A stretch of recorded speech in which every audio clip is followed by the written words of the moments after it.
Support me, water. I need a sponsor, and I'll sell out. Even to Mother Nature. Water. Hello and welcome. I am your grumpy guide to all things gaming. It's 2 o'clock. It is the 28th day of March 2021. It is a lovely afternoon. What are you doing inside listening to me? Go outside. Still playing around with the new camera? All right. So enough with all this controversy, political hodgepodge, schmeggerboard. Let's get back to the main focus, Megadungeon March, our final installment before we go into April. And yes, there will be an April live stream. And I don't know what the theme for April is going to be, if we're going to have one, but I have a lot of ideas thanks to some people. All right. So let us reform and reframe. Who built your Megadungeon? Why did they build the Megadungeon? Where did they build the Megadungeon? How? How did the Megadungeon go from its original whatever it was to what it is now? Because let's face it, nobody sets out to build a Megadungeon. Hallister didn't set out to have Undermountain become what it was. He was doing something completely different, and things happened. And, I'm sure there's days when Hallister wakes up and goes, the hell is all this? I don't remember making any of this. Where'd that come from? So how did, what are the iconic imageries? What's the first thing people hear about in association with your Megadungeon? The Hall of Floating Skulls or whatever. What has led the player characters to the Megadungeon and what keeps coming them back? What are the Wandering Monsters? Because Wandering Monsters play a very important part in the fact that Megadungeons are constantly in flux, constantly evolving, constantly changing. What was in room 15 yesterday might not be in room 15 2 days from now when you go back. And of course, we discuss factions and whether your Megadungeon has a big bad at the center or not. And we kind of, I think, sort of came to the conclusion that lots of little bads are sort of better than one big bad. One big bad sort of really doesn't make sense, I guess. I don't know. I'm still on the thing. All right, so our final chapter. We know who built it. We know why built it. We know where they built it. We know generally how things happen. We started out here in the Onion, and we've slowly worked our way to the crunchy peanut butter center of our Megadungeon. And of course, we now must address the single most important question, because we've done all this work. How do we get players to go to the Megadungeon? How do we get them to keep coming back to the Megadungeon? What is it about the Megadungeon that's going to keep them interested? Because let's face it, players have changed. And in the old days of the OSR, of first, second, even third edition, Megadungeons are perfectly fine, and people enjoyed that. But the players have evolved, and maybe to a lot of players today, the idea of just repeatedly going back over and over again, trudging through this place, slowly leveling up, slowly solving its mysteries, might not be as appealing as some of the other things. But obviously, Wizards of the Coast still feels that Megadungeons have, some validity to them, because they just did the whole, Dragon Heist, Waterdeep Heist / Dungeon of the Mad Archmage thing. So there's still love for Megadungeons. There's still Megadungeons being out there, being supported. There's still a couple Megadungeons that have been made for 5e. There's a lot of Megadungeons and a lot of Mega support for the OSR. So it's still something that's in the vernacular, big word, vernacular of gaming. So there must be some attraction to it. Now, I can't predict what each and every player you're going to encounter is going to be like, or whether this is an idea that they're gonna, like or dislike. So there's a couple different ways. And one way, the easiest way is never tell them that this is a Megadungeon. Just run your Megadungeon as a series of adventures. Let them go wherever they want, do whatever they want, have stories, but, eventually they're gonna go into blank, but blank could just be another section of your Megadungeon. You've already done all this work. So why waste it? Just reframe a few things. And, it could be more like Borrow Maze, where it's just lots of little dungeons all scattered about that sort of make up the Megadungeon and sort of tell the same story. Because, if you look at it, Against the Giants is a series of little dungeons, But basically, they're one big dungeon that have just been split up into lots of little dungeons and spread around. They still tell the basic story, and you could do one right after the other without very little work. Just level 1 is these giants, level 2 these giants, level 3 is these giants, level 4 is some weird underground, vaguely Lovecraftian things, level 5 Drow. And at the heart of it is Loth. I mean, any long series of adventures is basically just one big adventure that's sort of been cut up into lots of little adventures. So the easiest thing to get your players to keep motivated to visiting your work is just don't tell them that it's all one big thing. Just sort of split it up into little chapters, and then, if they wander around and want role-playing, that can still happen.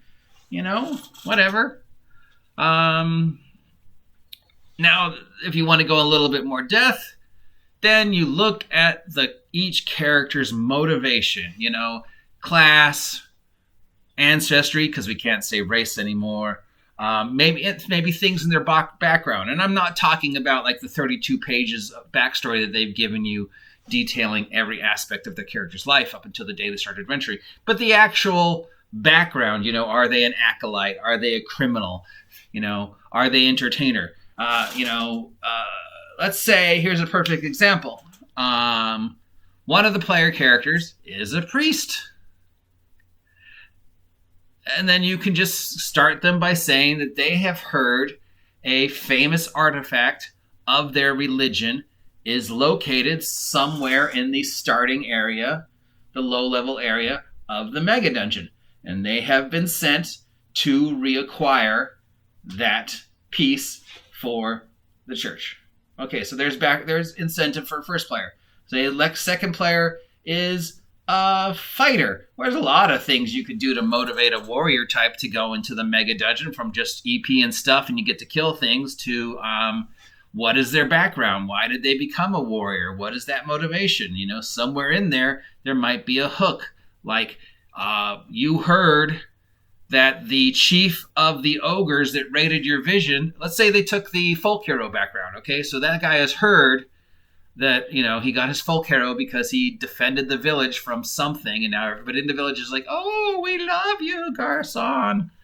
And Garçon's now like being told, hey, the head of the ogres that attacked your village that made you a local hero, he's in that dungeon. And we need you to finish what you started, buddy. Garçon, go in there and finish off these ogres and, avenge our family. And then you could add a little soap opera to her, like maybe the ogres weren't really the bad guy, whatever. But there's your motivation to get him.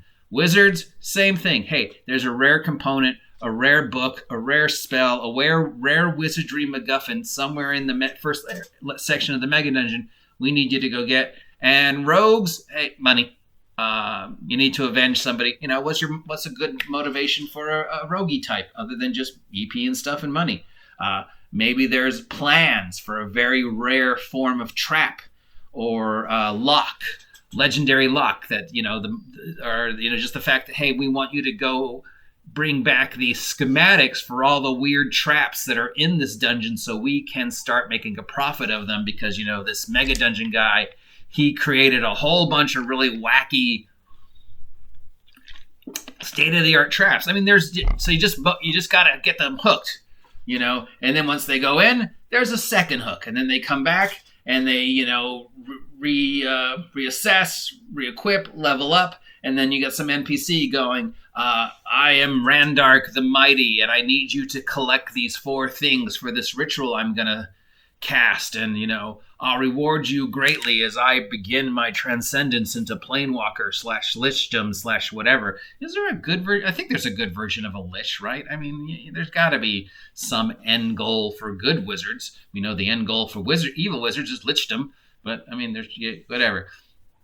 So Randark the Magnificent is beginning his ritual to attain Planewalkerhood or whatever. So he needs the player characters to gather the things that he requires to conduct this ritual, which means they have to go further into the dungeon. And while they're further in the dungeon, they discover things, and maybe they get involved in the conflict between, as we used in our example, the crazy gnomes and the gargoyles, or if we're using UCLA still, the dean, the Department of Medicine needs them to go into the UCLA Megadungeon and acquire some very rare things that got lost in that section of the old, whatever. And while they're there, they get involved in with the machinations between the sports faction and the academia faction. And the player characters are like, okay, I gotta work through this in order to get to the things that the medicine people need. I mean, there's stories being told in your Megadungeon that could keep the players motivated. But all the work you've done, all the who, where, how, high, why, what, whatever, doesn't matter if your player characters never go to the place. And if you've spent all this time and effort designing this Megadungeon, which is a lot of work and a lot of effort, and remember, for every 2 encounters, there's 10 empty space. There's going to be a lot of empty space, and you want to show off the hallway of the floating skulls. You've got to motivate the characters to go in there and keep going in there. And you use their greed, you use their passion, you use what they want, you use what they fear, you use your NPCs, you use your world, you use your storytelling to keep giving them reasons to go back. Or you just, like I said, cheat and say, fuck it, I'm just splitting it up into a bunch of little dungeons. Either way, whatever works for you. That brings Megadungeon March to a close. If you have appreciated Megadungeon March, let me know. If you didn't appreciate it, also let me know. If you haven't subscribed yet, please subscribe. Help me hit, 400 subs, 500 subs by August 4th. And we'll do something crazy. Until next time, I am your grumpy guide to all things gaming. I'm going to go hit my Megadungeon. So get off my lawn, you crazy kids.